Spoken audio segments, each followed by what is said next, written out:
In late 1960s Italy, architecture felt disconnected from real life. Young architects in Florence, led by Adolfo Natalini and Cristiano Toraldo di Francia, formed Superstudio to challenge the status quo. They used drawings, collages, and films to critique society, not just design buildings. Superstudio imagined radical futures and exposed the limits of the present. Their provocative images became iconic warnings about consumerism and control. Superstudio blurred the line between art, philosophy, and design. Their legacy, making architecture about ideas and showing that sometimes the most powerful buildings exist only on paper.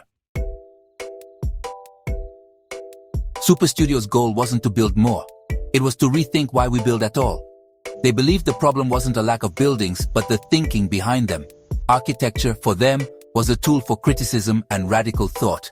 They embraced the unbuilt, creating projects that were deliberately unbuildable. Their strategy was to expose the assumptions of modern architecture and urban planning. Modernism promised solutions, but Superstudio argued it often became part of the problem. They challenged the idea that architects should serve power and capital. Instead, architects should question, imagine alternatives, and provoke debate, even if those alternatives were disturbing.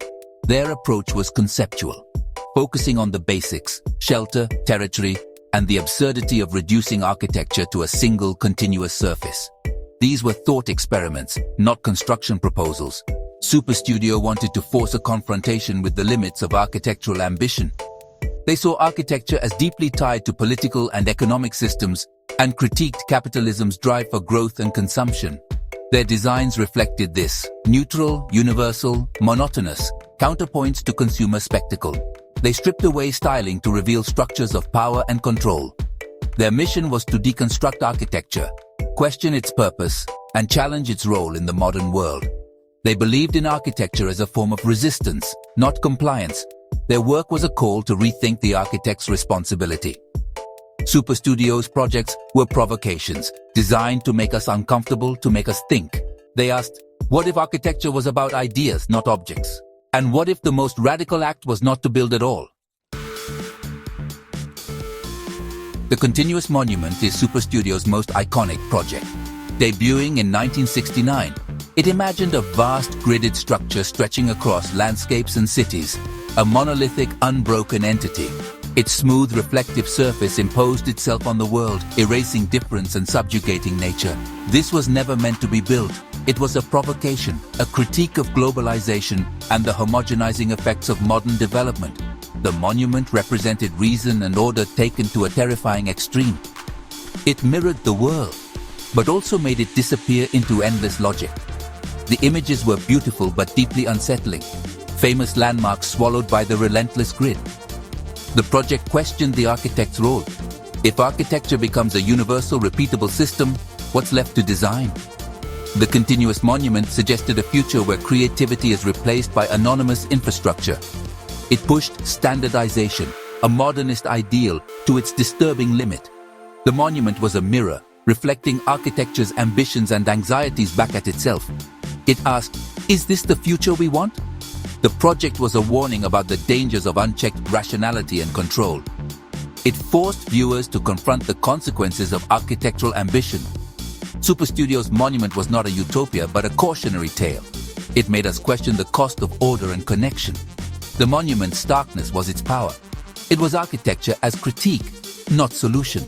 The project remains a haunting vision of what happens when difference is erased. It's a reminder that architecture's greatest impact may be in the questions it asks, not the answers it provides. The Continuous Monument endures as a symbol of radical critique. It's a vision that still unsettles and inspires today. To understand Superstudio, you must embrace the grid, their dominant motif. The grid appeared everywhere, in the Continuous Monument, ideal cities, even furniture. It symbolized order and rationality, but also control and monotony. Their ideal cities pushed these themes to extremes: endless production, catalogued desires. The grid's reflection absorbed the world, creating disorientation and a sense of reality as construct. Superstudio's vision was stark, a rationalized world where individuality is erased. The grid was both a promise and a warning. Superstudio challenged us to ask, what kind of world do we really want?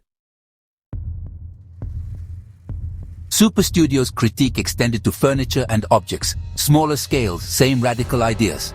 Their designs weren't just functional. They were provocations about design's role in consumer society. The grid motif appeared in everything, creating a consistent, almost obsessive visual language. The Quaderna range, designed for Zanotta, featured simple forms covered in a precise black grid on white laminate. These pieces were aggressively neutral, icons of radical design still produced today. Their histograms of architecture reduced all living objects to gridded blocks, a universal system for design. It was like architectural Lego, but with a critical dystopian edge. The goal, a neutral background for life, free from consumerist manipulation, or to show the absurdity of total rationalization. Superficie, or supersurface, imagined a world where all needs, energy, communication, information, are provided by a continuous networked surface. No fixed buildings, just nomadic living enabled by technology. This was utopian, but also ambiguous. Would the network liberate us or create new forms of control? Their objects, like their architecture, force difficult questions. Super Studio's work blurred boundaries between object and environment. They challenged the idea of comfort and familiarity in design. Their furniture was a critique of domesticity itself. The grid became a symbol of both possibility and constraint. Super Studio's objects were not just things to use, they were things to think with. They made the everyday strange, and the familiar unsettling. Their designs remain a challenge to the conventions of living. Super Studio's environments were never about ease, they were about critical awareness. They asked, can design free us, or does it just create new cages? Super Studio's core belief. Architecture's power lies in thinking, not building. Their non-building was a deliberate escape from real-world compromises. By working with images and concepts, they explored ideas in their purest form. Their skepticism about progress, especially technological and capitalist, was central. The continuous monument warned of a world paved over by a single system. Their work provoked debate about the consequences of unchecked development. They saw architecture as a language, reinforcing power structures. The grid was a neutral zero-degree architecture, signifying its own artificiality. Ultimately, they imagined liberation not through architecture, but from it. Their minimal interventions focused on human rituals, not monuments. Super Studio called us to rethink what architecture is for and what it could be. Super Studio changed how we think about architecture. They shifted focus from building to critical inquiry, using architecture to ask questions, not just make objects. They legitimized the paper architect, ideas, drawings, and texts as powerful as buildings. Their work influenced generations, showing that a provocative image can challenge assumptions. They exposed the dystopian side of utopian thinking, pushing modernist ideals to their limits. Their critique of utopia encouraged skepticism about architecture's promises. Super Studio bridged architecture and conceptual art, expanding the discipline's boundaries. Their legacy is in the questions they raised, not the structures they built. Today, their approach inspires architects and artists to blur boundaries and challenge norms. Super Studio's courage rewired the discipline for critical thought. What would it be like to live in a Super Studio world? Imagine waking up surrounded by the Quaderna grid, orderly, minimalist, but soon oppressive. Outside, the continuous monument stretches to the horizon, reflecting and distorting reality. Life is mediated by the superficie, needs met by a seamless, all-encompassing system. Privacy fades, individuality is lost in the grid. Social life is ritualized, behavior regulated, more thought experiment than utopia. The environment constantly reminds you of its artificiality and ideology. Super Studio's world is a wake-up call, not a dream. It forces you to question the world you inhabit. Their architecture was built for thought, not comfort. Super Studio's ideas are more relevant than ever.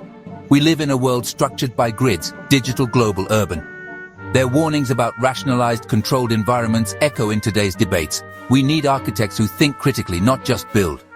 Super Studio showed that ideas can spark more change than buildings. Their questions about technology and networks anticipated our internet age. They saw both liberation and control in these systems, debates we still have. Their legacy is the intellectual space they carved out for critique and speculation. Super Studio's images inspire and provoke, reminding us architecture is about asking questions. In a world demanding conformity, their radical spirit endures.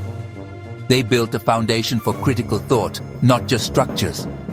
Super Studios' work is a call to resist easy answers. Their architecture remains a vital force for questioning and imagining otherwise.